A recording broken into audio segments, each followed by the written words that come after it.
Hydrogen has been hailed as a fuel of the future that could help end the world's dependence on fossil fuels and aid the transition to net zero emissions.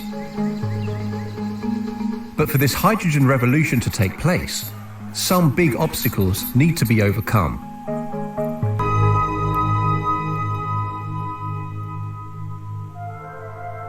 Hydrogen is the most abundant element in the universe.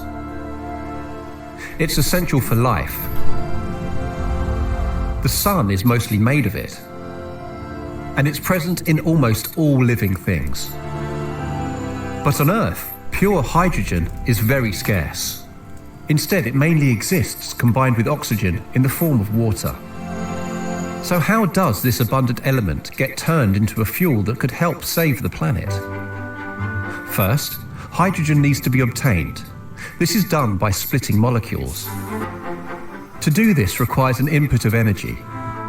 You can use methane through a process called steam reforming, or a source of electricity through electrolysis. Once you have some hydrogen, you can either burn it directly or mix it with oxygen in a fuel cell, which is rather like a battery.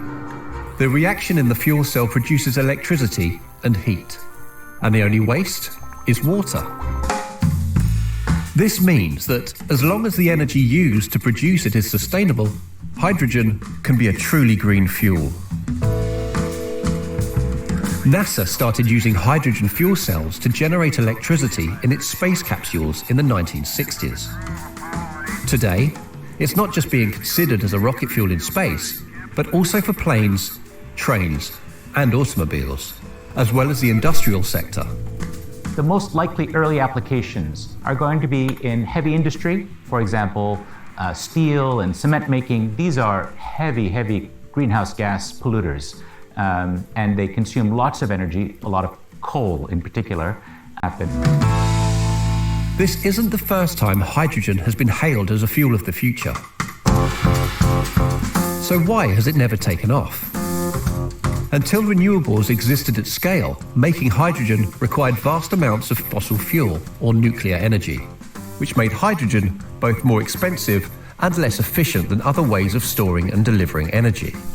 Until climate change moved up the political agenda, hydrogen simply wasn't worth it. The passengers looked down to see the east coast of America gliding by beneath them. There has also been a battle against public perception of hydrogen's safety, sparked by the Hindenburg disaster in 1937.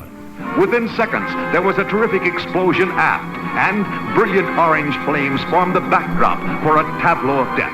Hydrogen gas is very flammable and does need to be stored in a specific way.